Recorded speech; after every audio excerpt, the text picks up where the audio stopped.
2020 to order at 5 p.m.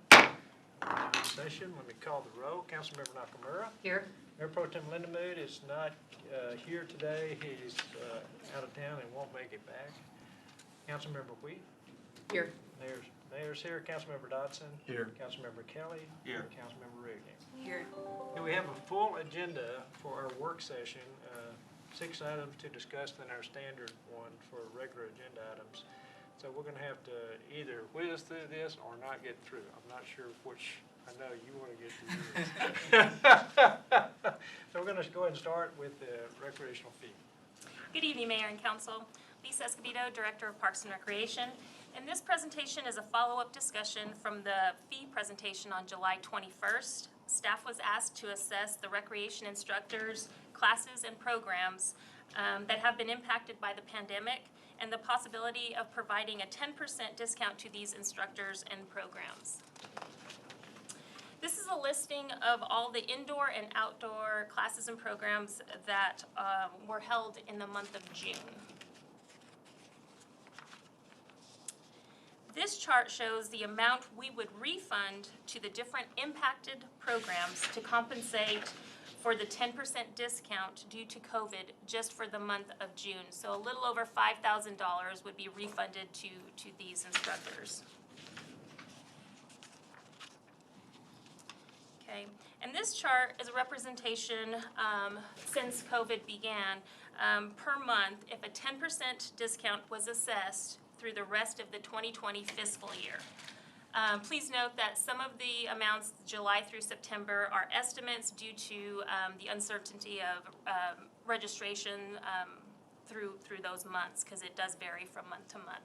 So it would be a little over $12,000 that we would be refunding or discounting to these instructors moving forward for the rest of the fiscal year. And that is basically how we're looking at how it would impact our department, and so we're just looking for recommendations. Go back to that first slide. The list, yeah, that one. Okay. So there's more on this list than on the next slide. Yes. So some of the top tier athletics, Yeah. they actually do a couple of different programmings, as well as like the Bowman Sports. Bowman Sports does flag football, speed sports camp, and beginner golf. So they do multiple camps and things of that nature. So like I was saying, for top tier athletics, they do taekwondo as well as the top tier soccer camp. Well, I gotta take this. Okay. So that's why the difference in some of the camps and programs do multiple programming. So again, we would be discounting or providing a little over $12,000 if we were to give this this refund to the recreation program instructors for the rest of the fiscal year. So which would be through September.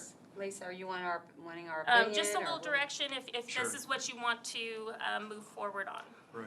Well, you all know my feeling. I just feel that this is a continuation of the programs that we helped everybody in town with during the early, trying to get the businesses to stay alive. And I feel the same way here, so I'm behind this 100%. I am as well. Is this going to negatively affect your budget? Yeah, that was. No, I think we'll be fine, because with what we bring in, we'll be refunding, and we'll be okay as far as that is concerned. Can I ask a different question? If we look at this as an economic incentive program, can the TIF cover this amount? We could reimburse the. Exactly, that's what Yeah. I mean, TIF I would be in support cares. of that, like I think looking so. at it as an economic incentive. Sure. Yeah, either TIF or CARES, one of them should.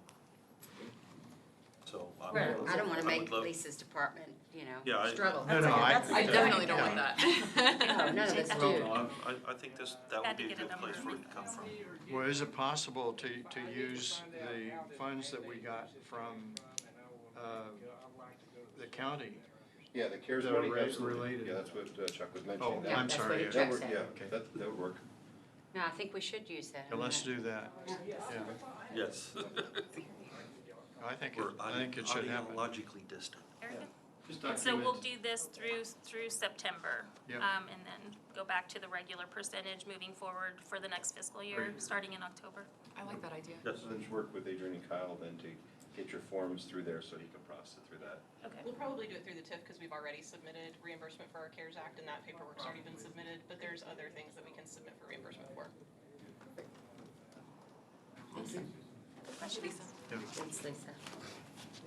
I mean, just as a side question, we're moving towards using all that, right? It has to be used. Yeah, the CARES money, we initially applied for all of it to be used for first responder payroll for police and fire. Okay. And so we believe that'll be approved. That's an easy, clean way to do it.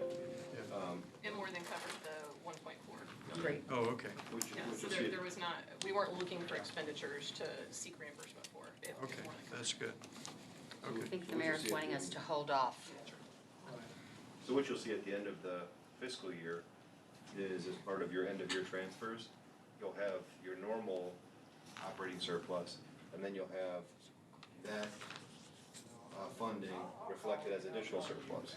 And so we're not going to, count it as if it were operating excess revenues or savings. It's really a new source of income. Of income. But it will definitely increase your surplus for end of year substantially. Okay, great. I'm sorry, that was We Commissioner. just spent a lot of money, Mayor. that was- Do you mind? That was Commissioner Ficus and I had. Leave the room, we spend We money. leave, we spend. It was only 3 million, and we just decided it was worth it. Okay. We actually already agreed on the budget and tax. Are you good with It's been it? approved, I mean. See I what was happens when you interested in- leave? And we're So what were the building a rec questions? center. What were the questions asked during? Well, No, bottom the line. recommendation to refund the 12,000. Okay, so I'm sorry, I really apologize for having to step out. I had some questions, and I want to go back to that topic a minute. Okay. So you were just explaining when I had to step out, 10%. that there were more on the list than on the money list, and I think you were telling me, well, the money list contained groups of the others. Correct. Is that right? So we have various instructors that teach multiple classes or Okay. programs. Okay. So, but they are all indicated here. Great. Yeah, the money's not a lot of money, I mean. Right. So I'm wanting to really understand why we would do this and what the driver is. So my understanding is there's and I may be wrong, a one-off complaint about it or a question about it, not from everybody up here, from one. Is that true or I not? think there were more than one. I know of more than one. Who were they? What are their names? Well, no, which ones? Oh, what organization are they in? Yeah. One was in the daycare, go back to this one. The ones that I had was, one was in an outdoor program and one was in an indoor program. Okay. Their concern was just making it, and as I said last Yes. time, I feel that if we helped our businesses, that we need to help these businesses. I see it. There's a little difference than the businesses we helped in this and just giving them money back. Again, it's not a lot of money. It's No. just kind of a principle question I have. Sure. Because, this isn't sustaining people's lives, right? Is that, I wouldn't. I don't know, for some of them, it's their, Some of it's them their I think business, they it's are. their full-time business, Yeah. and, I think it's. 2,000 maybe. Yeah, and that's soccer, so Okay. they clearly have a lot of participation. I don't know what they're Correct. normal. And that's actually our popular. youth soccer association. Yeah. So it's their camp. And so, I know a little bit about them. That's not sustaining their lives. Those are volunteers, people doing it. no, they're in not, association. not Evolution. And so- Evolution is a paid-for organization, the coaches are paid, all the teams are paid. I mean, the teams you have to pay to be on that team and to participate. So they're It's more- basically It's not teaching CSA. teaching them Yeah. how to. It's real coaching, it's more like the select and It's intro the to select, yeah, select. it's the Oh, select. okay. Right. Oh, And it's soccer. Yeah. Wow. And But I don't know So that- they're so getting it- paid? that's the kind of stuff that I'm having difficulty. But I don't know if you can pick and choose winners here. I mean. you Well, can't and that's take why it's not trivial to me that, well, if there's one or two, but if we have 15. And so do we apply to all of them because of those? That's my question. That's why I'm having trouble with that, I guess. Well, I don't know all the people particularly, but I know that there's a lot of people struggling through this whole thing. I don't know certain people. Snapology, I don't even know what that is. What is that? It's like electronics, right? Right, so they do a lot of Circuits and- STEM programs, like the science, technology, engineering type programming. I mean, I don't know who that But person have is, those but cut down from what they expected? We definitely have had less registration this summer than we Well, typically do. here's the question though, so the soccer, I don't know how many is involved there or how many, but that's kind of different to It's me. a lot of money. A little better than Compared to- $120, $238, $118, $150. Yeah. I don't know that those are they're not gonna make or break anybody. That's not much money. But we make the decision to do this, and what does that mean in the future? Is my. we were This just is saying short through term, is that September. correct? And you said till October? You're just Just saying through the September. fiscal year, just to the Okay. end of September. Okay, and so basically, I don't know where the 10% comes from. Does that mean we're gonna give them all the money back that the city collected, or half of it, or? 10% of it. 10%. So basically, the indoor classes, the instructors receive 70% of the Okay. total fees. So now we would be giving them 80%.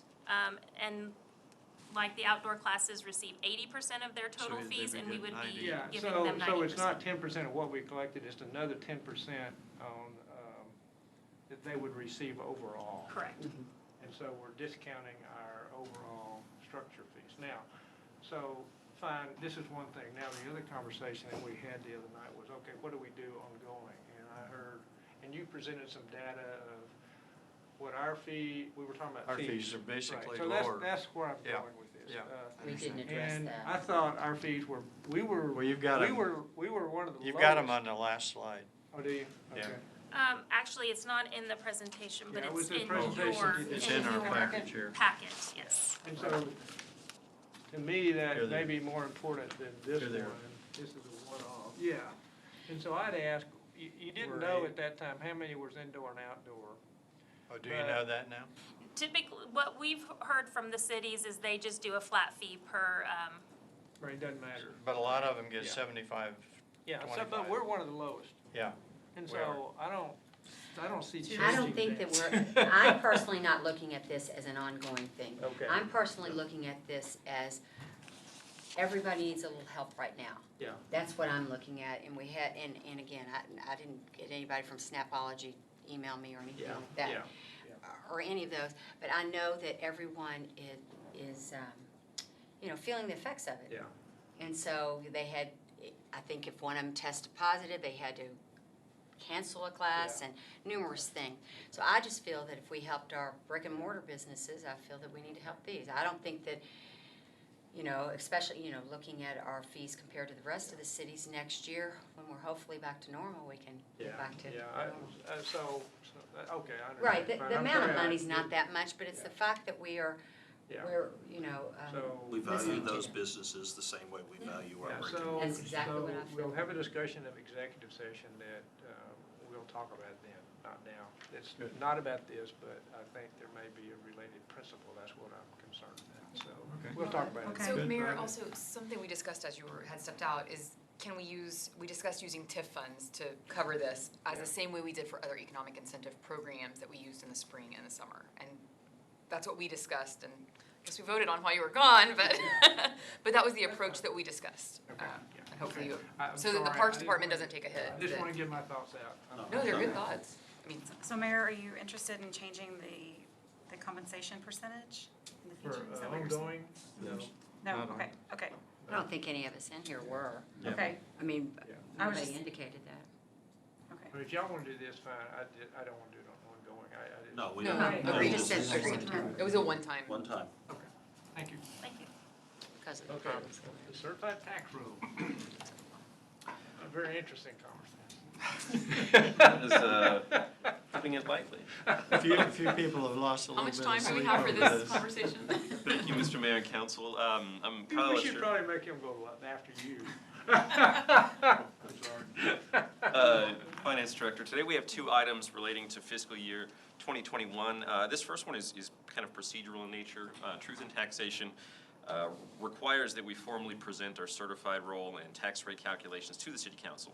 I've got a lot more information on this in my next presentation, so I think it's probably best that we keep the real rich discussion as we're going through our budget. I knew that. But I'll just quickly go through the numbers here. Our 2020 certified tax roll, and again, that applies to fiscal year 2021, came in at around $5.45 billion. Now, because of all of the disruptions that we've seen this year, we have a lot of properties that are under appeal and incomplete appraisals. The actual total amount of properties that are going through that process is about 600 million. Last year, at this time, it was 160 million. It's almost 10%. So it's astronomically higher. Now, what TAD does, this is a very crucial assumption they make. What TAD does, they assume that we're going to recuperate 70% of that value. And so that's what that $425 million is right there.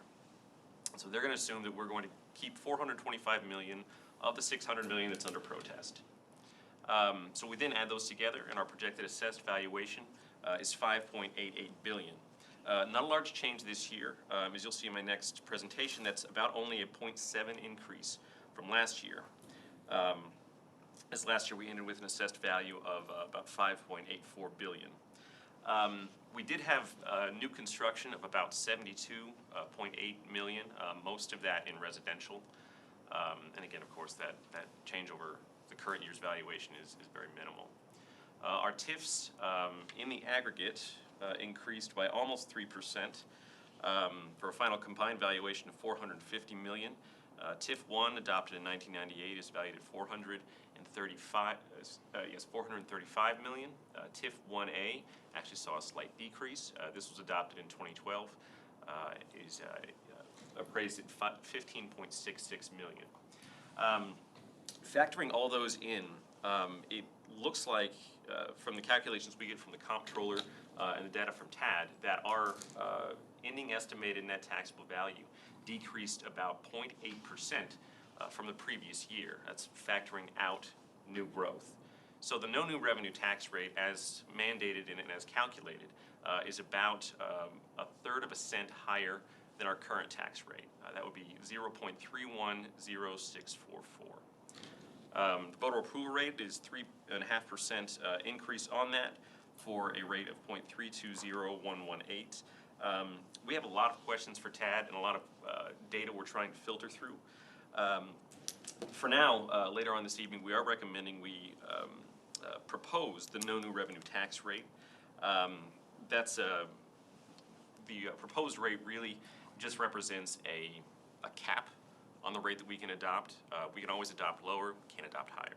So give us a little bit more time to sort through some of this data and have this discussion. That's what we would recommend at this point in time. But this is our certified tax roll from Tarrant Appraisal District.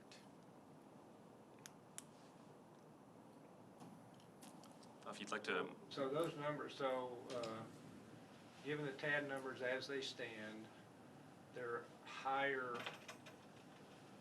than last year by 0.7%. Yes, sir. Is the over 65s in that or out of that? That is, They're out of it. yes, that is out of it. Okay, so that's true, that's with all exemptions taken care of, that's the amount for the assessed value, 5.5882. One second, I'm sorry, I've got a lot of figures going on. Richard, Yeah. here is that. So that's with them all in, Breaks out right? all. No, I think the 4.6 is the, without the exemptions. Yeah, 4.6 is without the exemptions. 4.6, what are you talking Where are about? I'm sorry. 4.6 It's on the is, other spreadsheet. Right, I'm Like the sorry, one in our packet. Mr. Mayor, let me actually That's speak not, to your. that's so it's not, not I don't for the see, exemptions. I don't see that number up there. No, No, it's in the it's packet. later in the presentation, I'm sure he's got it somewhere else. Oh. Well, the only question was, let me get it straight to the point. The only reason I asked that question is that assessed valuation is higher than last year by some amount, 0.7%. Yes, sir. But the no new revenue rate went up, and so that's why I asked, well, is that the real assessed number, or is the exemptions not taken out yet? The exemptions have not been taken out yet, no, Okay, sir. then I understand. Oh, okay. Okay.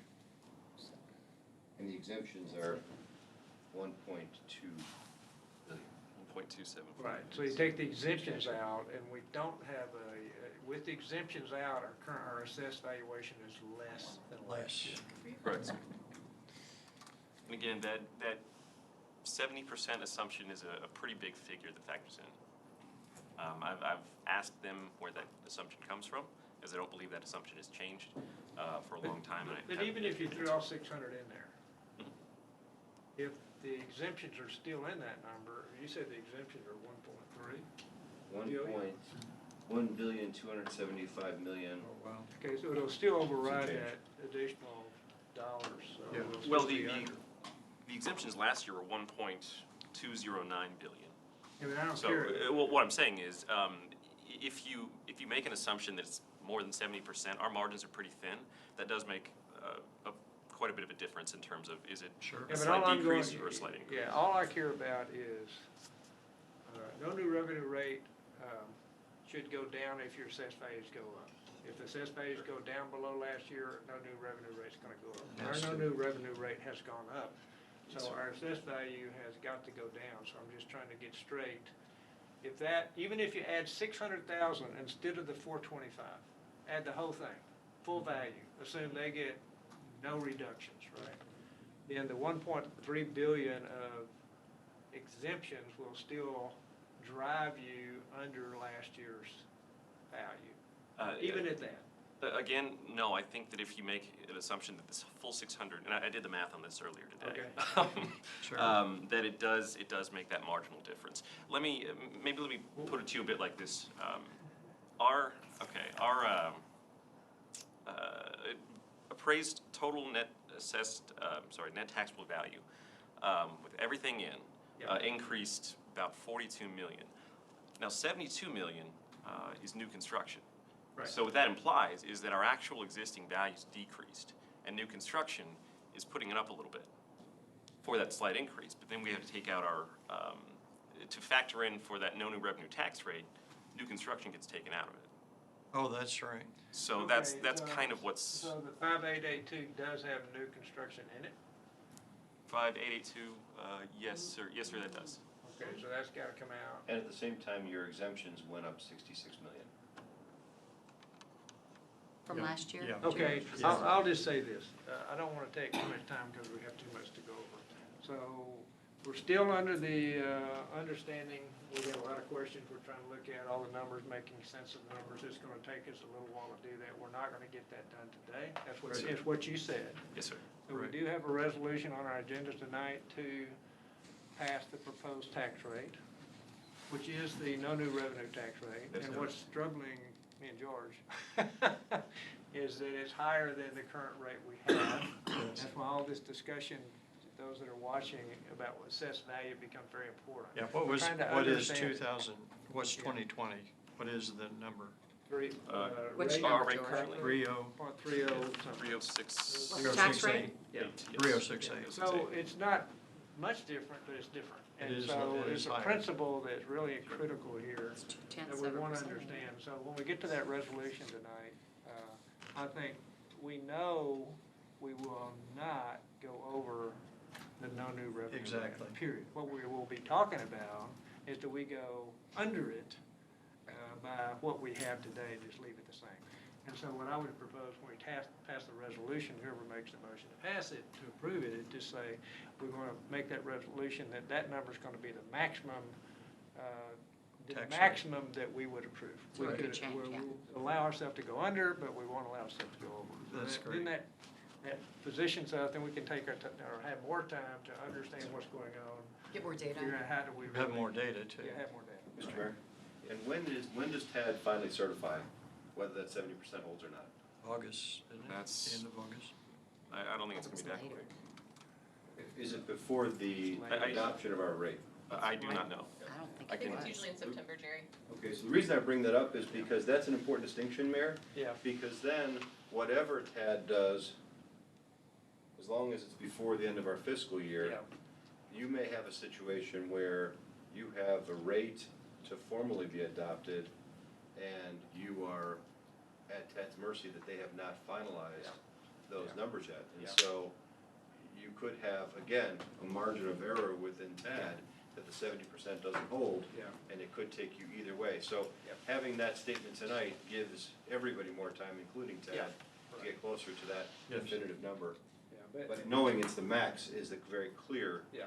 benchmark. Right, and what I'm at, the principles here that's really important to me is we have policies and we have strategies, and we absolutely want to be consistent with those at all times. We will Yep. not deviate, and so, we even put them on the board now so everybody can see them.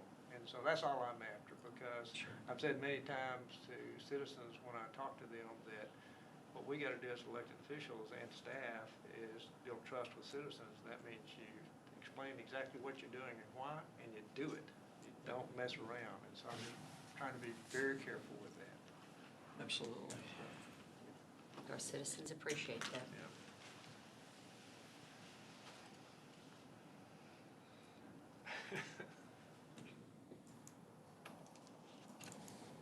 Good with that?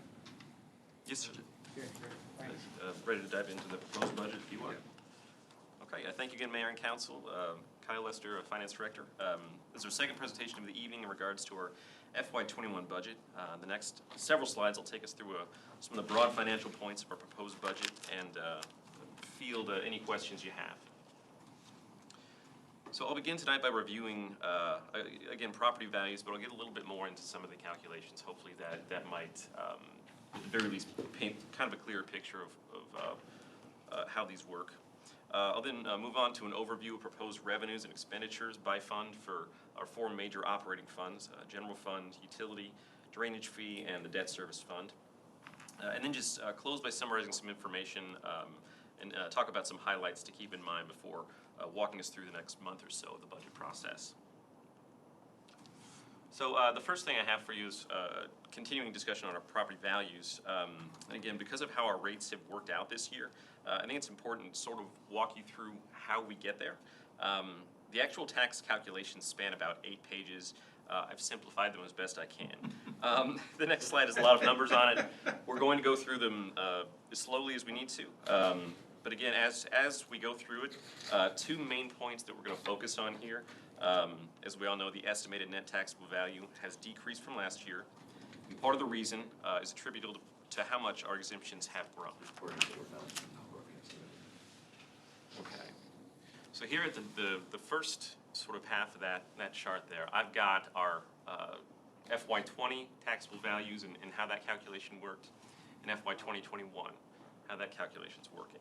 So I'd like to start by focusing on total taxable value. It's important to understand, and I think we all know that the taxable values in that line, it's not really a one and done thing. These are consistently being revised by the appraisal district, and as we all know, we have a lot that's up in the air there.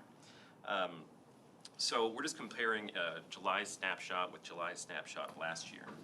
And as I mentioned, one of the major points is that 70% recovery assumption, which, again, I'm not certain where that comes from, but I have to assume it's based on history. Let me skip down, I kind of covered some of this. So, again, you can see there the net effect of that top line, the total taxable value, that is not taking into account any exemptions or anything like that, is simply the new appraisal and the new growth. The total change is an increase of about 43 million. Bear in mind, new growth is about 72 million. So again, the implication there is the existing values went down. What isn't up in the air for us is our exemptions.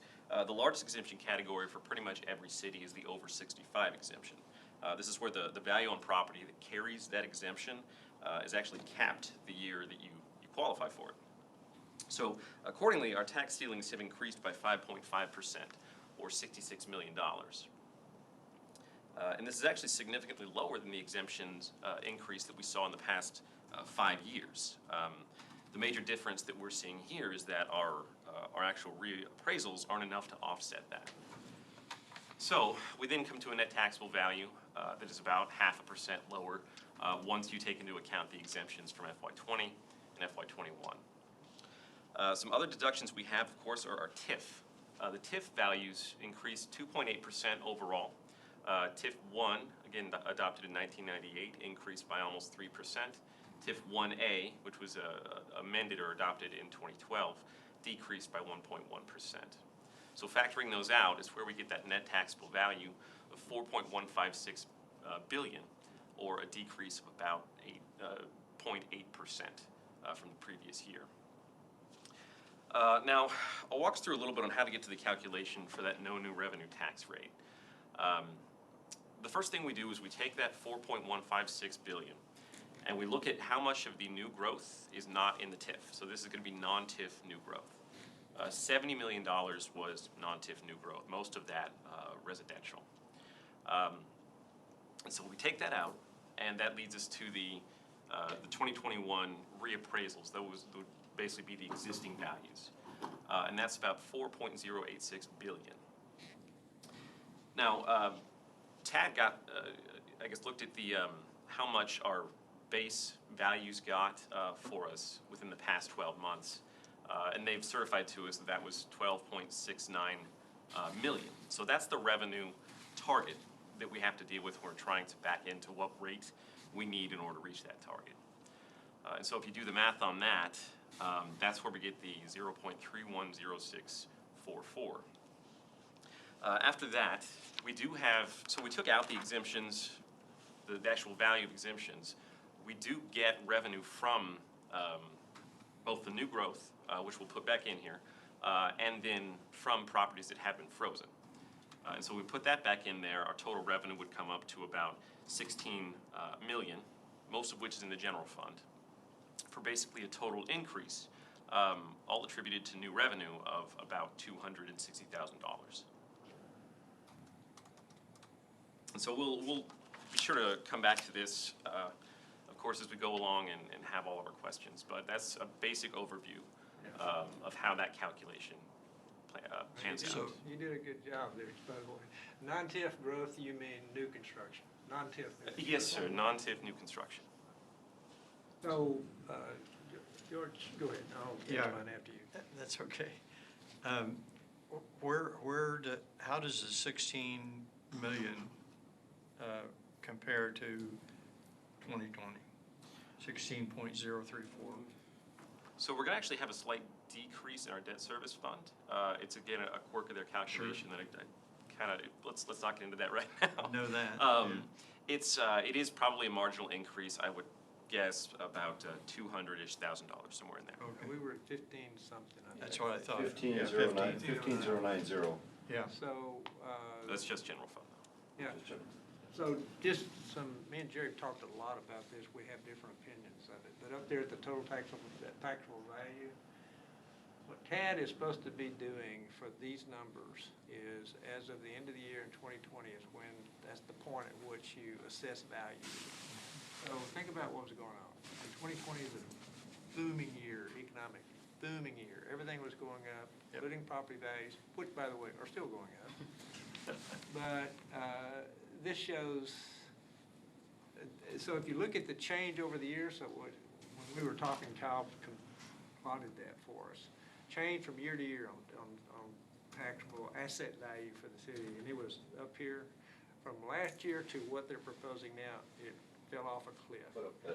I have a hard time believing that. Yeah. Yeah, so 20, that blue line is what I'm talking about. Yeah. And I don't understand that yet. You know, Tad has been getting a lot of pressure, a lot of heat. So I don't know what's going on. I don't know if we can figure it out. But do I believe that we really have that dip there? I personally don't. Jerry does, maybe, but. Well, I believe some of that dip is new growth falling off. Some of our new development falling off. No, that's. Well, doesn't wasn't have it- to be shouldn't right it stay over consistent? there. At least? Why don't I describe what the this Yeah. chart is, and then Yeah, go ahead. we'll Yeah. continue here. So what I did was I plotted, this is the increase in existing values. So we took each year, here we took the new growth out of it. We said, how much did our existing values increase? Right. So FY16, about 50,000, and so on and so forth. This It's is how our, different year to year. Sure. That's why Yes, the sir. numbers. This is how our, It's Yeah, a don't touch touch screen, it. it's a touch screen. I won't do that. High tech here. This is how our taxable ceilings or the exemptions I talked about, how those increased. So again, not much more in FY16, but 17, 18, 19, 20, and of course 21 got a large increase. We had enough where we can offset it, without much of a problem Clearly, here. yeah. And now we're deployed, we're crossed the line. crossing those lines. And so, that's what threw us from a taxable value negative. Yeah. And so we will have to, at some point in the future, we'll be dealing with this. I just don't know if it's really happening right now. I have some insight from TAD itself. I have a friend who does or reappraisals Yeah. or challenges Yeah. appraisals, and he explained that because TAD did not want people showing up to challenge, they've gone way higher on no changes. That's what I thought too. Yeah. And he's They doing went it from way higher numbers. on total He's- changes. Wait a minute, He's George. looking at the data. They're taking a What- lot of, What they're doing is they're keeping appraisals flat Oh, for okay. over because they don't- over half of the properties. yeah, mine didn't change at all. And when that happens. Mine did. Mine did too. Mine did a lot. But a lot, I mean, so I think that's key here, Yeah. that they're not using their normal approach. See, that was, Appraisals. my theory was, that makes a lot of sense. economics was doing great, property was going up, I mean, in the market. Yeah. But TAD, now COVID hit, now TAD's got to do all these exemptions reviews.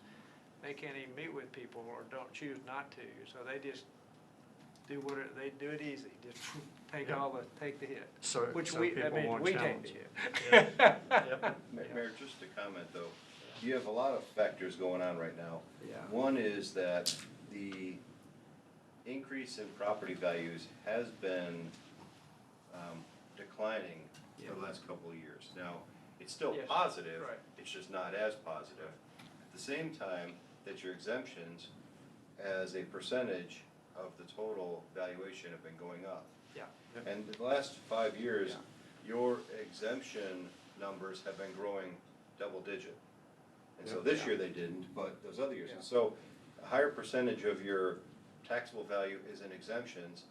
Your remaining property is going up at a slower rate, and you've been able to offset any of those anomalies, even with Yeah. those big exemption growth, Right. with the new growth. And so Exactly. this year, all of those things are kind of, it's a transition point for discussion, Yeah, because it is yeah. a variable that is made up of multiple parts, Right. but all of them are lending themselves to a conversation that is, it just means that you're gonna have a situation for the next potentially couple of years where your effective or no new revenue tax rate will be potentially higher, and so you'll be forced to further suppress the rate to level it or go down. If that's true, that will happen, but I'm just saying, what you're describing verbally is that plot. Exactly. The blue line is the actual asset, it was kind of flat for the last 3 years, it did go up from 16 to 17 a lot. But I'm just having a hard time believing that drop from 20 to Significant drop. 21, that doesn't match what's been happening economically. But it's perfectly rational to believe that the COVID situation, when TAD was having to do these things, affected it. And so And or we'll makes it know worse. for sure next year. And it could make it worse next year. Well, I don't know, surely we'll be over this by next year. So don't say that out loud. We all I Mayor, believe I'm that. with you on that one. I believe that, We all hope so. I believe that. But the point is that it could be, the good news is that we are able to absorb all of these things Yeah. because Right. we're fiscally conservative Right. and we're financially strong. Yeah. But it is an important combining of variables that are all, Yeah. different but occurring at the same time. And Absolutely. the key principle, our policy is we're going to go with revenue, Yep. not property values, not rate. We budget based on what revenue we need to run the city. So that's, even with all this discussion, that doesn't go away. We're just trying to understand what's going on. Exactly. Got one more slide on property tax, and then we can move Okay, so this basically compares the proposed rate with the rate that we currently have. Again, the rate we currently have is .306807, and the proposed rate .310644 for a total increase of about a third of a penny. One is an interesting here is that the average rate went up that amount, Yes, sir. $10,000. It's about 1.6%. And yes, that is a seemingly contradictory thing to look at. Exactly. The more that I got into these figures and kind of understood how TAD calculates that, because this came directly from, all these figures came from TAD in July of each Right. year. So they take a look at all the rolls and they take off anything that is in protest, essentially. Now last year that was about 155 accounts. This year it's about 826. So, and ours, the 562 also includes new growth where, again, newer homes are going to be higher end. Accounting for that, in my relatively quick calculations, it compresses it a little bit. You still see growth of maybe 0.5% to 1%. So it's still something that I want to get with TAD with to understand. Yeah, and so to me, the bottom line of all this discussion, this is what citizens see and Yes, sir. understand. Exactly. And so we have to really understand what those numbers are. And if that comes from TAD, that makes me nervous, which means we really are going to have to understand them. Yeah. Why does it We make can you explain- nervous? Huh? Why? That's what's in them. Yeah. I mean, maybe he knows, I don't know, but they have to be right, because what we've been pounding and pounding and pounding our policies, where it works, and we talk about average residential property value. So that's a grossly oversimplification, as we've just seen from all the numbers. Yeah. I've got But you. it's what Okay. we've gotten citizens used to looking at, right? And we show them this table. We Oh, of publish this course. table every That's time. the table they And so, pay attention to. what's contradictory, as Kyle said, that really this is, when I saw this, I said, wow, we gotta understand it.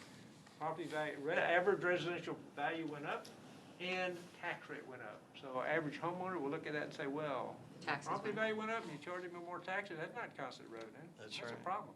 We have to be able to, if this is what we do, we have to be able to explain that in terms simple enough that everybody understands. Exactly. I agree. Because we do not want people to believe we're changing policy or not doing what we said Yeah. or changing strategy. We're trying to It's slip not happening. something in. Yeah, Agree. so the principle is we follow strategy, we do what we say we're gonna do, but we are able to explain it. Absolutely. Absolutely. So as this stands, this would be an annualized increase in the medium home value of about $50 on the tax bill. Yeah. One thing I do want us to keep in mind, we lost 66 million in exemptions this year. How much? 66 million. 66. And so that valuation, in order to actually have the no new revenue tax rate, does have to get disseminated among non-exempt properties in terms of how that calculation works. So saying the no new revenue tax rate is no new revenue from our perspective in the aggregate. Not necessarily that any given homeowner won't have a slightly higher tax bill. Of course. It's just that the terminology can get very, No, and that's absolutely true, but it still doesn't, that doesn't explain it. yes, sir. Yes, sir. It's just, it's a factor I want us to keep in mind as we keep moving forward. So coming out of the weeds a little bit, just to keep in mind kind of the financial implications here, we're balanced and we have a net revenue right now of $373,000 for the no new revenue tax rate. If we just keep our rate the same just for the sake of argument, we're still balanced, we still have a healthy net revenue. Yeah. Yep. So the financial implications here, Right. you know, we're a healthy city. You know, not this isn't important, it absolutely is, but just also keep that in mind. This is not gonna break our bank. No, we're talking principle. Yes, sir. Okay, real quick, I'll get into our history of efforts, try to speed this along a bit. We began our operational transformation in FY17. We eliminated a $1.2 million transfer from the utility fund to the general fund and absorbed that decrease via operational efficiencies and some minimal staffing reductions, vacancies primarily. In 2018, we did increase our tax rate in order to fund the conclusion of our compensation and classification study. So that was a case in which we decided that the extra revenue was something we could justify and wanted to move forward with. We did do a hiring chill, which wasn't a freeze, it was simply, let's take a very hard look at all the positions that are open, see what we really need. And so we eliminated several vacant positions across the city. 2019 is when we first came in with our effective rate, was what it was called then. We had a leaner staffing model, and that works for us. We were able to absorb health insurance cost increases and begin a HRA deductible reimbursement plan, very appreciated by the staff. In 2020, this year, we began sort of our strategy of better aligning our expenditures with the funds that they should really be in. So in 2020, we took $1.5 million out of our operational budget that really belonged in our capital fund.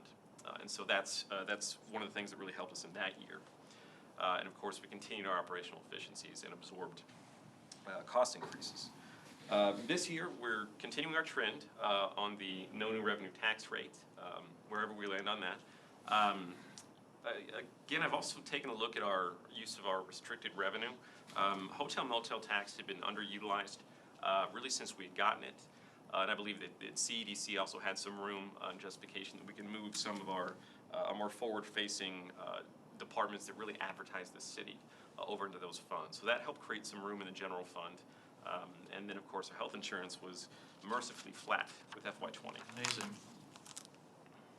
And from an employee standpoint, nothing's been taken away. They have the same insurance, same benefits. Correct. Nothing went up on them. Still have the merit pool that we always have so that we can maintain our salary and pay structure without, after we did the compensation committee, we're trying to keep compression out of our pay structure. But I did notice the merit pool is missing in the new, when I went through these slides, the merit pool was removed this year. So we deducted it from a single point. Moved it into the. Okay. It's still there, it's just different. Moved it into Okay, each it's just in a department. different, it just made it look like it was missing. It in does the look chart. Okay, I wanted to understand that, thank you.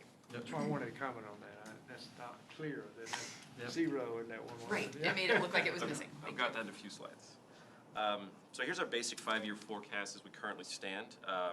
Get a pretty high level here. I built in all known variables and estimated revenues and expenses conservatively. So I think it offers a pretty fair financial trajectory given our environment and some of the uncertainties we have. FY20 year-end projections, I'll go ahead and start there. It's the second column. Despite having some of our revenues, rec fees, and Colleyville Center bookings affected by the economic closures, we are on track to post a substantial surplus this fiscal year. For now, I'm estimating, this is pretty conservative, over $500,000 in savings. That's about 2.5% of our budget. It would not surprise me at all if we saw this pretty comfortably over $1 million. For the sake of the forecast, I wanted to keep that down. I am including our CARES Act funding here, but I'm also increasing our CIP transfer line. So the contribution CIP projects, usually it's $1.5 million. It spikes this year because of the $1.4 million we got in CARES Act funding. Okay. The column in blue is our projected 21 figures. The text at the bottom of the slide, of course, tells you what that includes. No new revenue rate, no health insurance cost increases, but we do keep all of our benefits. Continuing that HRA deductible relief, and then funding the merit increases here. Before you leave that slide real quick, one of the things I think we should consider this year is a transfer of some of that fund balance to the capital fund, and so we can talk about that later. But, you know, bringing it in line with our policy. Our policy is 90 days, but our secondary policy's been 100. But get that money transferred out of there and get it into the capital fund. It's all it's moving to is our future capital fund for future projects. But continue to build fund balance isn't a bad thing. It just, at some point, you have to adjust it. Move it out of it. One question about that, is it possible to move it back should there emergency occur?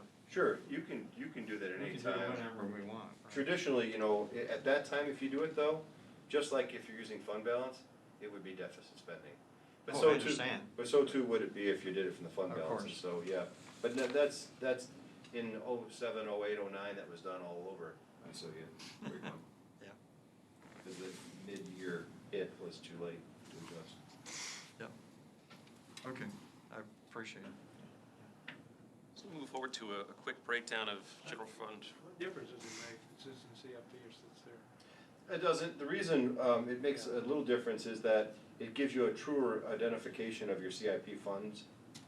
And so when you're tracking your 5-year capital or your CIP, if you leave it in this fund balance and it's not counted there, what's the reason for it? If your policy is 100 days, or really 90 days, then you should maintain the fund balance at that, and then transfer it all to the CIP, so that CIP has a true reflection of what its actual asset balance is. But is it required? No, it's no big deal. It's just, I consider fund balance like this, a coffee can in the yard you buried. Yeah. And so it's there, you've got his rainy day, but it's the best place for the coffee can. For some people, yes, some people no, it doesn't matter. So we quickly get into our general fund revenues and expenses by category. On the revenue side, of course, we're a property tax heavy city. About 63% of our revenue comes from our property tax. Sales tax, which has, again, thankfully been very positive this year, is next in line at 16%. And then beyond that, of course, we have some of our franchise fees, which had some legislative changes last year. We did have a dip here, not as severe as we had anticipated, so that's, again, some pretty positive news there. Costs are represented in the graph on your right. They're predominantly made up of public safety costs. That makes sense. Those are our most personnel-heavy departments, and personnel expenses are our biggest expense. Strategic services such as finance, HR, city manager's office, city secretary make up about 15%. Or overhead, could we call it? That's a joke. As does our public works department, again 15%. Leisure services include parks and libraries. That's 11% of our general fund. And then economic community development and IT, each are about 5%. Is this current, proposed budget, or is this existing? Proposed budget. Does this align with last year? I would assume. The revenue is a little heavier in ad valorem taxes, but the expenditures are basically the same. Okay. So this is our general fund departments. Again, as you pointed out, the merit pool looks as if it's not in there. I've just distributed the amounts, between the departments there instead of having one line. We are seeing an increase. And I did ask the question with the city manager that merit pool still function as a pool, even though it's distributed. So one department may go over, others under.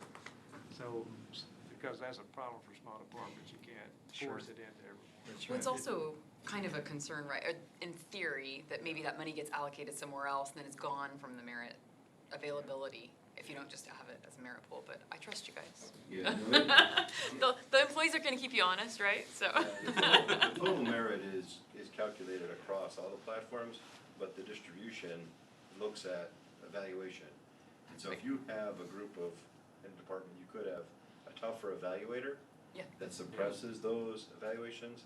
We have to work to adjust that to bring it in line with the others. Yeah. But our goal is to have everybody in the organization evaluated and fall into a percentage raise based on that evaluation.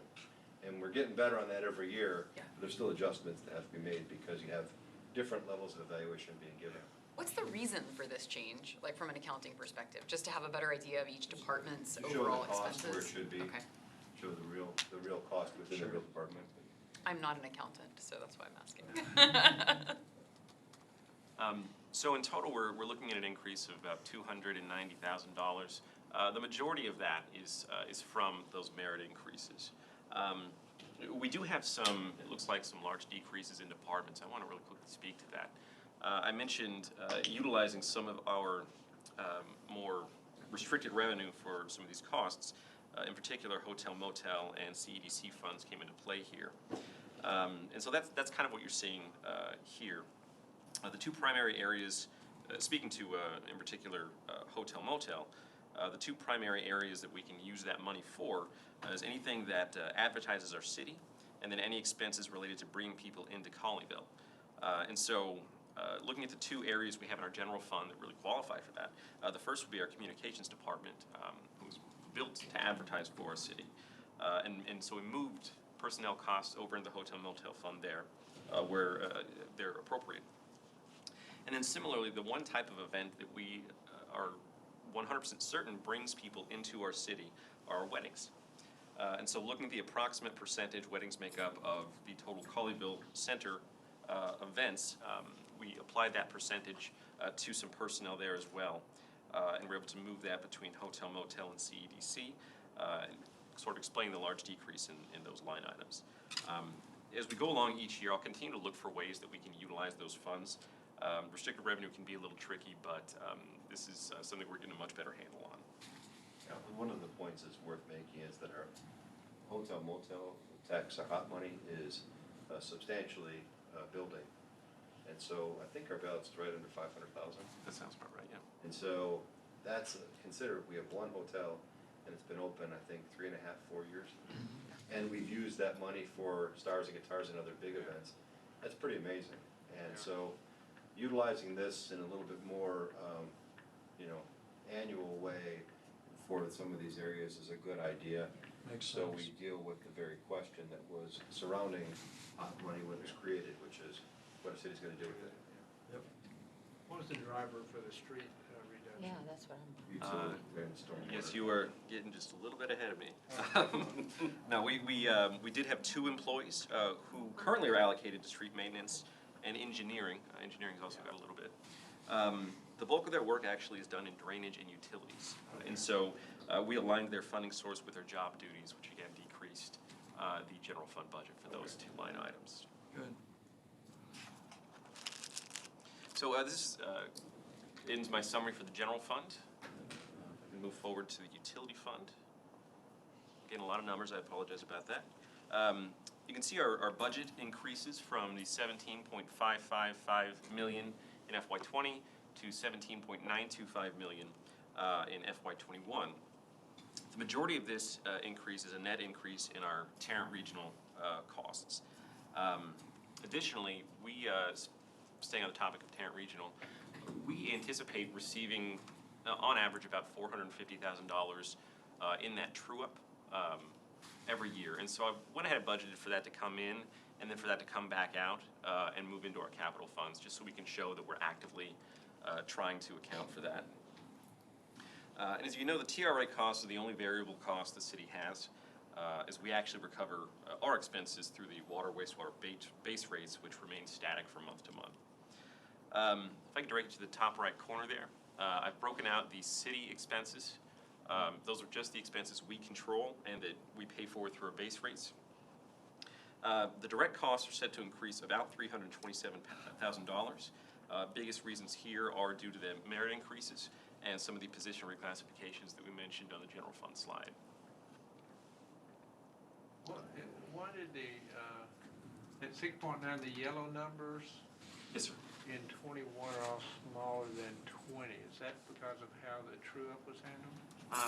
No, so looking at, The actual. yeah, the TRA, at the time that we adopt the budget, they tend to really overestimate how much they're gonna charge us. Yep. Yeah, And so, you can see right here, Right. 7, and then right. not nearly as Right. high. So I think that estimate, that 6.9 and 3.68, is gonna end up being high, but that's the information I have from them. However, even if it is lower, our pass-through cost will match actual costs, so those I know figures are. It just, well, I guess the true number is 5.5 and 2.5 and 3.1. Exactly. So it's more than the true number. The only difference between the revenue and expenditure would be any water loss, Right. Right. Yeah, which is 3%, whatever it is.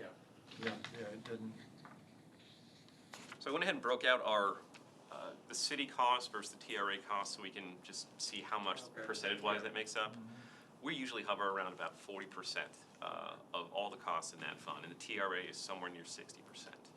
And I've got that small transfer true-up I wanted to break out there too. But the city costs are anticipated to increase between 2.5% and 3% over the course of that, annually over the course of that, versus the TRA costs, which an average annual increase would be just over 7% based on what they have provided at this point in time.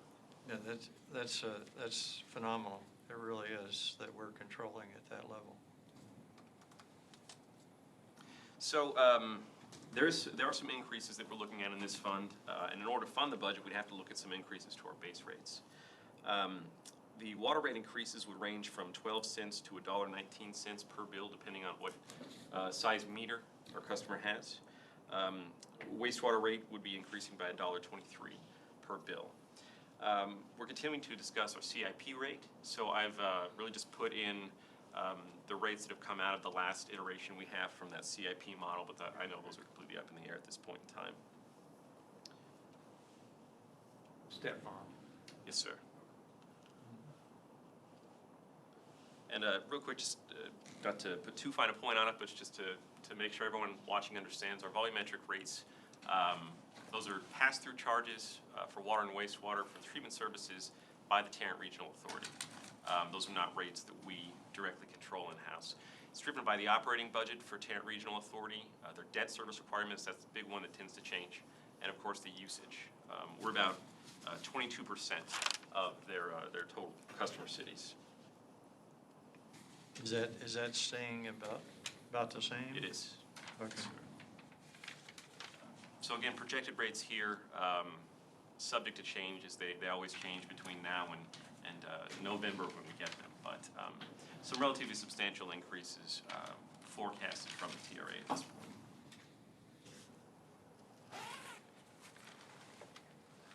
And that brings us to our drainage fund summary. Again, I know we have some up in the air plans about the rates and capital plans here. For now, I've kept its revenue pretty static, which is about where it would be if we didn't make any changes. We're starting with a surplus in our drainage fund. Our revenues only increased by about 1% a year, and our expenses are projected to increase at a higher rate. The good news is, next year is going to be our last year for debt service. So we lose about $130,000 in costs, and we still keep a good net revenue at close to $200,000, $200,000 to $300,000 starting then. Move on a little bit to our debt service fund. Again, it looks a little strange this year. The property tax forms mandate an adjustment with how we calculate that rate. And so it looks like we are under collecting our property taxes and having to utilize a little bit of our fund balance. Regardless, we won't have any problems making payments, and we are on track to pay off all bonds by 2029, general obligation debt by 2027, and the CEDC debt by 2029. And here's how that schedule looks. So you can see the property tax back debt includes any leases that we have. Sales tax back debt is our CEDC. Drainage backed debt pays off next year, and TERS paid off this year. What'd you say was paid off this year? TERS. The TERS. TIF. Okay. Yes. Thanks. TIF, I'm sorry. TIF. Yeah, he's, TIF. It's okay, TIF. Sorry, have it. It's okay. Quick summary by fund. We're balanced through all of our funds. Even through some other decisions that we have to make, we are balanced. We're in a very good, healthy financial position. We do have other revenue sources. Like I said, we moved some costs to CEDC and the Hotel Motel Tax Fund. Of course, Colleyville Crime Control Prevention District operates under a board that we've been meeting with, as does the CEDC.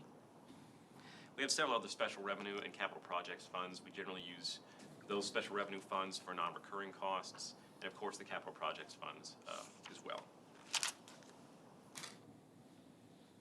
We are gearing to bring forward our year-end budget amendment for first reading on September 2nd. We're going to planning on transferring any balance in excess of 100 days from our general fund and utilities into our respective capital projects funds to help fund that 5-year CIP. So taking a quick step back here, our key accomplishments. Do you know how much that is approximately? Have you figured that out yet? I want to say the general fund is somewhere around 2.6 or 2.8 That we'll be million. transferring? Yes. So before you leave that though, It'll be that's more one of than the that. reasons brought that up before, because that, want to make sure that you're comfortable with that. It makes sense, it's the right thing to do, but that fund balance has been increasing for quite some time, and so it's a You're one. taking it down to 110 days is what Maybe you're saying? 100 days, and then every year you should do that. And so you get in the habit of every year you take it down as part of your end of year transfer. It's not like we're losing it or spending it. No, I'm just saying, Yeah. but For it's some reason, different I gotta than, think about Right, that. because You're shaking your head already, I see you, yeah. Not sure. so you like to keep it a fun belt? Do you want to put it in a can and bury it? Is that what you want to Can do? and see how It's, people it's do not, it. it's not in a, it's not in a No, I can. don't Different kind of It's- can. Well, I'm asking him if he wants to put it. Can's a bad example. Yeah. Why is that a bad idea? One measure though, that, you know, of a community's health is fund balance, and so, you know, allowing that to grow is, you know, is a testament to the community's strength, but at some Yeah. point it becomes unnecessary. Maybe it's an old guy, we lived through the depressions, you know, and I want. You like to see it. I want to see it. He wants to see it. I Kyle. don't know. Kyle. No, why not? Yeah. Are you thinking you might forget It or is good. something? You want to see it there? You might forget. And I'll quickly finish this out here. Just taking a step back, some of the key accomplishments we're bringing forward, keeping our tax rate low. Again, right now, no new revenue. I know we'll discuss that the next month. All budgets are balanced with responsible fiscal management. Service levels across the city are maintained. There are no cuts in this budget. Actually, in my opinion, our service levels dramatically increased over the last 4 or 5 years. I guess we're keeping our costs down while maintaining. I those. know what you mean, yes. We are aligning our expenditures with our appropriate funding sources, and that's something we'll continue to do year after year. And of course, our CIP includes some vast investment in replacement of our infrastructure and beautification efforts. With no new debt. No new debt. Yes, sir. That's That important. is a good I bullet would- point. In fact, debt has been retired. I mean, that's wonderful. Yes, sir. Every year. Next steps. Next week, we'll have the CEDC work session to take a look at that budget, and then they'll adopt that budget on the 25th. We'll then have a special city council meeting for the first hearing on the tax rate. I believe it'll be the first and only hearing, since we'll be proposing at that low rate. September 1st, we'll have a city council meeting, first reading on budget. I think I have that in it twice. Hearing on tax rate, year-end budget amendment, our fee ordinance, and reading on utility base rate changes. A lot of red tape to get through on that meeting. We'll then adopt the CEDC budget and the ED CIP by resolution. On September 15th, we'll actually adopt everything that we've been discussing, adopt our budget, approve the year-end budget amendments, adopt our fee schedule, the base rates, and the 5-year CIP, and of course, our tax rate. That is all I have for you tonight. Could you go back 2 slides? Yes, sir. Special city council meeting, first hearing on tax rate, and then on September 1, first hearing on tax rate. Yeah, I think I had that duplicate here. Let me check our schedule here. Kelly, I think the one on August That 25th just is said the the first sec- one for TNT purposes, but Okay, you're the probably first right. reading on September 1st is first reading for our ordinance purposes. Okay. Neither of them were. First reading. Yes, for- my apologies. No, you're I'm not. actually No, correct. that's out. confusing. Thank you. Very good. Thank you very much. Thank you. Good job. Wow. Whew, Kyle. He's ready to go home. Utility system break. Good evening, Mayor, council members. Ray Silveray, Director of Public Works. I want to thank Kyle for leaving me some time to discuss our presentation today. We want to continue our conversation that we had a couple months back regarding the impervious fee or the drainage rate structure. And if you remember, we had Saul Stiegel with Westra Consulting help us out and navigate this process. Where we left off, we had 3 options that we were looking at. Option one, which was the flat rate, which we currently operate under. 2 was looking at a tier rate structure for the impervious area as well, kind of having a couple levels in there of ranges. And then the 3rd option was looking at all just from the impervious standpoint. Yep. And we're gonna recap some of those real quick, and I know we're kind of running low on time, so I'm just gonna hand it over to you, Saul, and we'll continue the conversation here. Good evening, Mayor, City Council. Glad to be back.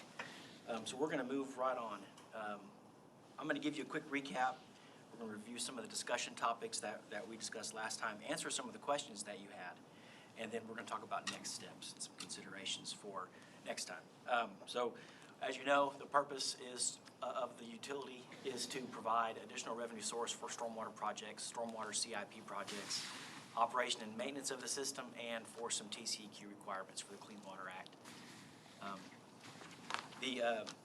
The recap also includes a quick update on the residential fee being $7 per month. The fee that they pay is per property. Commercial pays a different fee based on a parcel area and a land use. The current drainage revenue is about $1 million per year. We have a $600,000 that we use for O&M, which leaves about $400,000 a year for our drainage projects. And we have about $40 million in drainage projects that we need to try to tackle. So the current rate structure also has some disparity within the classes of property with residential and commercial. We talked about that last time. We talked about restructuring the drainage fee based on impervious areas. Impervious areas are concrete, rooftops, things like that. And then we projected some drainage fees based on those two impervious area options that Ray mentioned. We looked at what it would take to generate an additional $1 million in revenue. And then we gave some examples. So the current rate was developed in 1993. It's 27 years old. Last increase was 15 years ago to $7, and which is where we're at right now. Those fees on the right are the monthly fees per acre for commercial properties based on land use, again, per acre. And so we, again, generate about $1 million a year with our current option, which is option one. I put an X next to option one because we decided we didn't want to go that way. We want to look at using an impervious area methodology, switching to an impervious area methodology. And we looked at two options. The real difference between option 2 and option 3, where option 2 had tiers for residential. Option 3, everyone pays the same rate per square foot of impervious area. So we kind of felt like option 3 was the most equitable, but it is the most time consuming to administer. Is that really, that's really a one-time expense, right? In It's terms a of one-time time? expense, Yeah, yeah. okay. Yeah, so you would get set up, and then you'd be able to up your fee on a fair and equitable way based on impervious areas. So this was an example of a few residential properties that we looked at. Currently, everyone pays $7 regardless of the impervious area. That impervious area is shown in blue. And so if someone has 4 times as much impervious area, it's the same rate. The options that we looked at were to generate an additional $1 million, and these were some of those rate differences. So some notes that we took from our council meeting. We needed to develop a baseline for changing to an impervious area structure. So how do we do that? We would look at what does the average residential impervious area look like here in Colleyville. So we did look at that. And then evaluate the effects on residential and commercial properties using that baseline rate. We kind of set that as our starting point. We'll start there, and then we can increase from that point.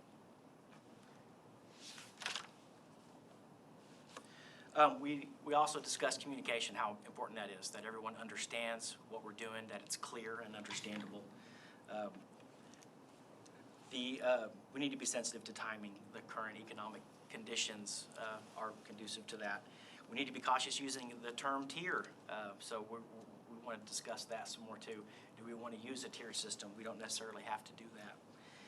And then what are the effects on drainage runoff for larger properties? There was a very healthy discussion at the council meeting about what does a large property, the effects of runoff versus a smaller property with the same impervious areas. So we want to discuss some of that today too.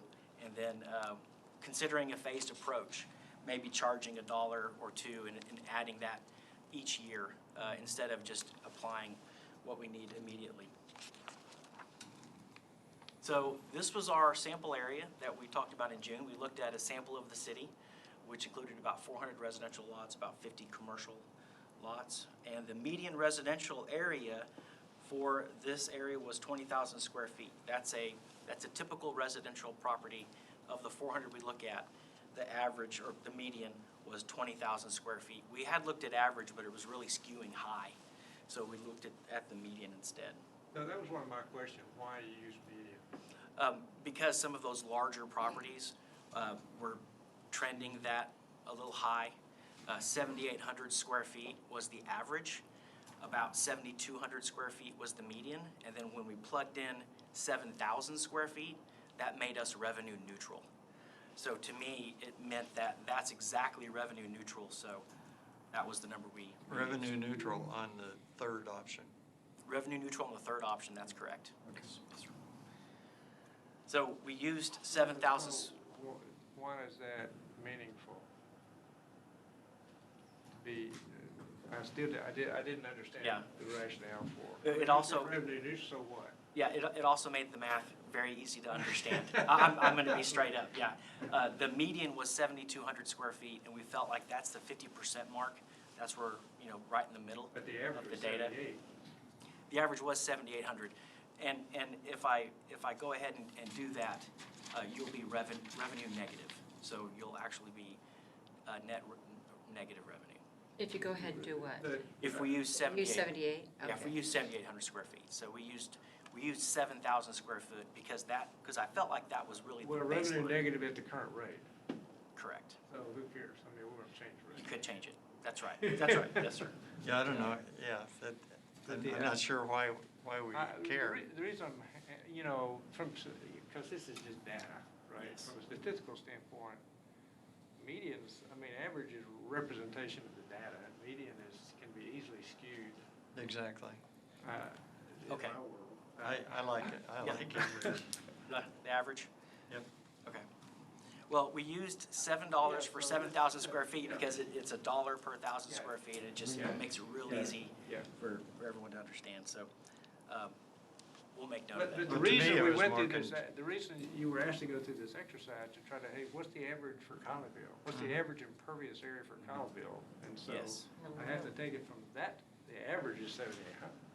Yeah, so it's 800 square feet more, we were using 3,500 square feet, so we bumped it up. Were a all little of bit. Colleyville at 7,800? No, just that sample. Just that sample Just a area. sample. And when we look at the whole city, it's very likely that number, it is definitely going to change. It's It's not wrong. going to Yeah. be 7,800, it'll be some different Right. number. Okay. So we used this because we felt like this is approximately where we need to be. Makes it real easy to understand. But how is it easier to determine tiers than absolute? The second option uses tiers. Yes. Maybe you want to go ahead. But my question is, why would we go to tiers rather than absolute? The tiers just makes it easier to administer from a staffing standpoint. So if you have someone adds on a deck or a pool or adds an addition to their house, Isn't probably necessary. isn't gonna change their rate, and they aren't gonna need to change it. But if Well, you we still have use- to calculate it. Yeah, still have to Yeah. figure it out. And every so often, you would want to go look at aerials again and verify that the impervious areas are still correct, that no one's added a whole lot of area. It's kind of like TAD, when you add a pool, they may not know about that. Maybe pool I'm for a getting in while. too much detail. But one quick answer, I think that is why a tier has value for consideration is, one, it allows for differentiation between commercial and residential. Okay. Because your commercial That may tends be to the- be overly utilizing Sure. their lot, and so by default, it encourages open space. Yeah. So I think those are two aspects that maybe find value in it. Otherwise, though, you're right, it's simply a mathematical option. Sure. And and we had that conversation separately, and so I was kind of where you are until we started thinking about Yeah. that. How do you Sure. encourage open space? Okay. Again, yeah, go ahead. I didn't mean to slow you down. Yeah. Okay, thank you. Okay, so this was our projection model that we used to come up with our fee, and it's based on total land area in the city, and then our percent impervious from our sample area, and then we projected that to be about $1 million. So this produces the same amount of revenue as our current rate structure. Go back, I'm sorry. Yes. I'm maybe being thick-headed.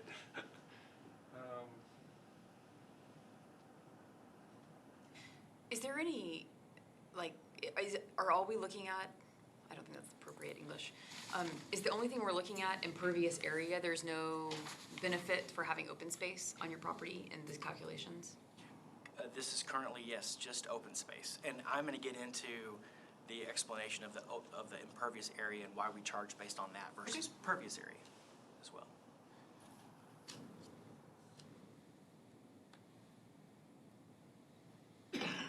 Numbers are just purely their projections based on the sample area of the 400 residential lots and the 55 commercial. And so we. Okay, so in those projections, I'm trying to, or what I'm thinking about and trying to figure out is how did that 7,000 square feet get used in there? Did it? Or not? Yes, so 7,000 square feet, which it's basically $1 per 1,000 square feet. It's the same thing. Yes, it got used in the number of ERUs, which is 12,000. The 7,000, and that's based on a million square feet. So we divided that 7,000 into it to come up with the number of ERUs for residential and for non-residential. So it's 60 million. That 60 is million square feet. Okay. So we divided that by 7,000, and then we came up with our number of equivalent residential units. Quite frankly, Which is what? where's that? Putting in a new term to me doesn't add anything to me. I'm sorry, the equivalent residential units? Yeah. He just That- converted it for a purpose of. Yeah, it's, we talked about that in June. That was the, that's basically what you're saying is every 7,000 square feet is gonna get charged $7. I understand Okay. that 100%. Okay, I'm a sorry. math guy. I understand that. My point is, if we tell them that you have, if you have 7,000 square feet, I would rather just tell them they got 7,000 square feet.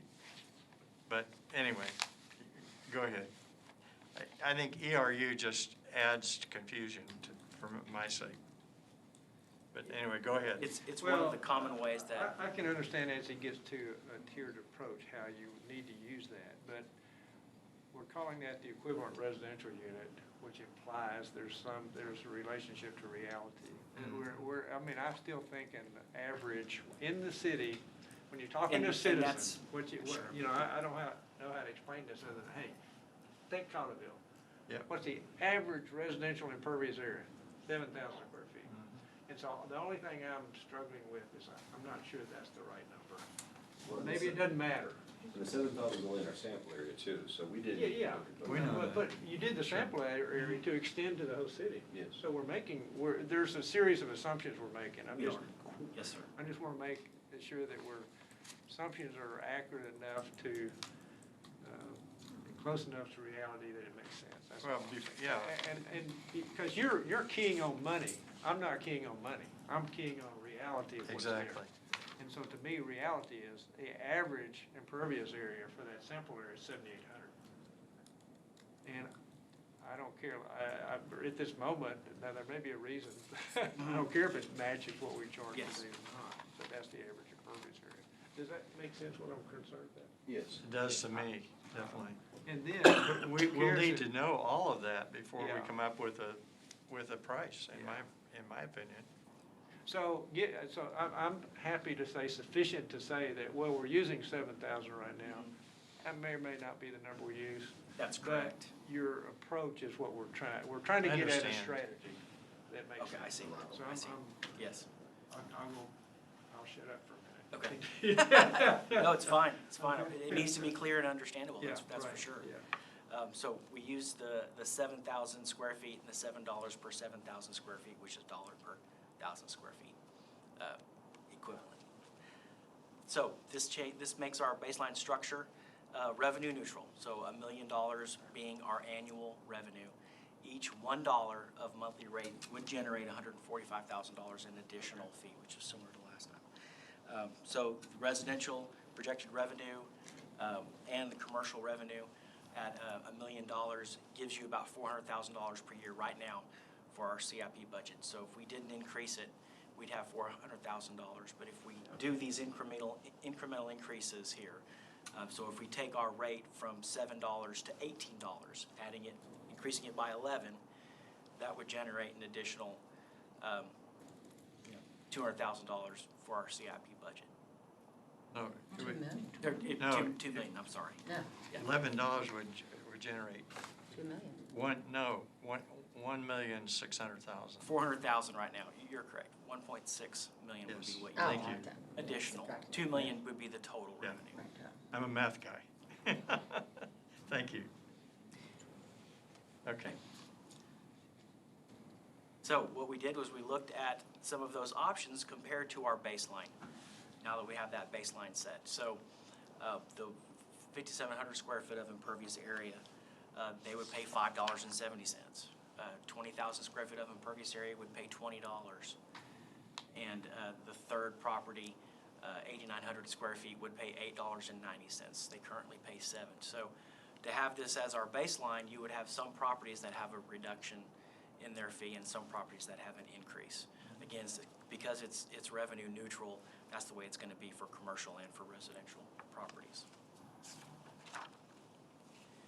This is one of the commercial properties we looked at. Currently, they pay based on the acreage and the land use, and because these are both 4.5 acres and they're the same land use, they currently pay the same $122 a month. At the baseline, you'd see an increase for property 1 and you'd see a decrease for property 2 because it would now be based on impervious areas.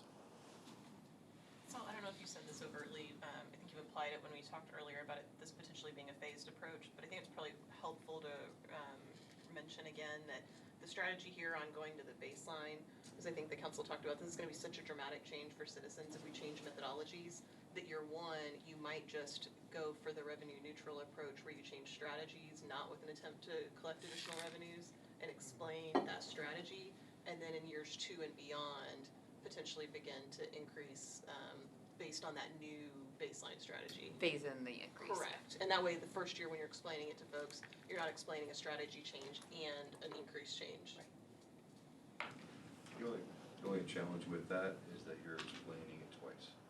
You're explaining it when you change it, you're explaining it when you raise it. Yeah. So you want to consider whether or not, if you're either don't change it at all or change it and then raise it at the same time. Now, the argument of incremental raising over time makes a lot of sense. Yeah, it does. You just want to be careful about confusing it and then later coming back once it settles and raising it. Yeah. Yeah, my reaction would be to, add $1 to start with. You're Just changing kinda it and you're explaining why you're doing it. You're not gonna hide it. That's important for the drainage and then go from there. But that's just a thought. Are you gonna talk about tiers? I don't have plans to talk about tiers. Okay, because an important concept to me is I want to understand, and what Jerry said was, well, the tiers give you a mechanism to provide advantage for open space. And straight away, there is none if you don't have, the tiers give you the capability to do that. And you penalize commercial for their overutilization. Right, because there's a perfect example, that commercial on the left, it's using everything. Sure is. And, so should they have a harder, there's no incentive to not use everything. Exactly. None. None. And so I'm kind of in favor of putting some incentive in to Sure. create open space. Me Is too. that something that they really know before they get into this? They may not even, not to be funny, they may not even care, because they're all And then- about. Right, that's my square question. Do foot. they even know? I mean, is that Yeah. something that, Their goal is to maximize the return per square Sure. foot of investment. Sure. And so for them, it's a cost of doing Right. business. They have to do it, yeah. But it's unfair that, a commercial entity that is entirely impervious is paying the same price per square Yeah. foot of Yeah. impervious area that somebody who, is creating some nice open space Exactly. on their lot. I think the same statement's true for residential. I mean, Yeah. there's residential Yeah, lots that are absolutely. 100% Right. covered, yeah. 100%. Yeah, I mean, it applies in both categories for My sure. question here, that we're comparing two lots that are the exact same size right now, are we just charging on the base of the size of the lot? For this correct, example. Okay. Acreage. So- Or so- acreage. Okay, so for a large lot, for example, say you had 4 acres, like we've got 4 acres. No, residential's different. Residential is different than this one's gonna be? The residential is Okay. $7 no matter what, Okay, but so commercial. there's no is advantage basically- to have an open space with residential, you're just charged on the impervious area. Right now, we're charging everybody the same $7, regardless, Yeah. big, small. Right. You pay high the density. But I'm talking about what he's $7 I pay. proposing. Oh, in his proposal, yes, then there is an incentive, Yeah. because in the residential, you still are paying per square footage of impervious area. Right. So the more you utilize impervious areas, Or the you more pay. you pay. Yeah. Regardless of lot size? Correct. It's on a square foot basis, Doesn't not a matter. percent of lot basis. Okay. And I wonder if there's a way, kind of to what you're saying, I wondered if there's a way to think about impervious calculations, but also use maybe a tier or a calculation for open space. Yeah. So maybe it's size of property is the tier, Yeah. and then the percentage of square footage of impervious is the price. Something like that, because we do want to incentivize Right. keeping open It's space. a ratio penalty rather than a ratio incentive. Right. Because the incentive throws off your I like to talk about calculations. incentives, Jerry. What's that? I like to talk about incentives. Well, the problem with the incentives is that you gotta be careful that it throws off your calculation, No, I'm whereas with the penalty Yeah. adds to your calculation. Well, But you're because- right, it's, Because on my lot, we still have a ton of open space. Sure. Yeah. But but we're gonna be charged, you know, if you talk about every little covered area, it's still a small percentage of lot size. Right, so what we're talking about is, in your case, you know, using no incentives or disincentives, whatever the impervious area. Whatever it is, it's what Right, right, that's what I'm trying to understand, and so But we're if- doing it differently. In your case, your percentage impervious is a small ratio to your total. Mhm. So should you have some incentive because you are only using a small amount of your acreage Mhm. and keeping open space? Maybe So that's so the- should that add value to you for doing that, I guess? And maybe that's the tiers, is the percentage yes. of, yeah, Yeah, that's. rather that's- than just that's why the size of property, That structure yeah. gives you the ability to do something like right, that. right. And in a proper tier structure, if you set the fees the same for everybody, then it defaults to just impervious area. Sure. I mean, it mathematically could work Right. that way. and it adds value to the community. Yes. Right, If and you want to value to encourage, community. you know, it's a minor, this is a minor It's minor, cost, but it's, still- Yeah. there's value in it. Sure. Yeah, it's not a lot of money. But it's in Oh. philosophy and life. So it's 6:30, I apologize for 5 to 6. We're going to talk today. But, so my takeaway in hearing all this is we're interested in kind of the idea of the ability to have an incentive or disincentive, however you count it, too, because of the value to the community for open space, because that's one of Sure. our values is open space. So how might we go about doing this? And maybe can take offline with you guys on this 7,800, the average versus, I hadn't thought about it enough to know, does it make any difference or not? Or is it We just discussed my that at length. way to link back to a conversation with a citizen that has some reality to it? I don't know, it really shouldn't matter in what you're doing. Now, it throws your numbers off, what you charge is different, but in the end, it can still work out, I think. But we can talk about that. Yeah, to me, it's more important that we can explain the area. Yes, we And, have to. and I'm just explain. concerned with coming up with a new terminology that, Yeah. to me, has very little value. Well, to me, I'm gonna make an assumption that equivalent residential unit That, is the average impervious value in Colleyville for all the residential. okay, That you compute that average for the whole city, and then that you establish in fact that I can say to anybody, that's the average impervious area. So we're gonna charge, that's gonna become one unit. It has a We're gonna fancy name, charge, but it's but- really just the well, average. yeah. but the average, the issue I have is you got a bunch are gonna be below that, and a bunch Yes, higher. Right, Okay? right. And so, do you charge 0.5 ERUs? Usually you round up to the nearest one ERU. Well, Okay, so you're gonna say that's. But you can do this however, Yeah. Colleyville can do it, I how Colleyville wants to understand. do it. That's my problem with an ERU. But my answer would be, yeah, you do Well, that. mine would too, but the question is, what's the difference in telling them that or putting 3,000 or Well, 3K? I mean, yeah, I do would, the- I would do 3K, Yeah. you know? It's just, how do you handle commercial? Huh? It really just, it's a question, of residential will work out, and so you I want to understand. be equitable to It's residential. cool, yeah. Okay. Did we help you any? I think, He's never coming back is what I think happened today. I don't wanna I'm come back. halfway done, but I'm guessing I think- am done, so. Yeah, true. Okay.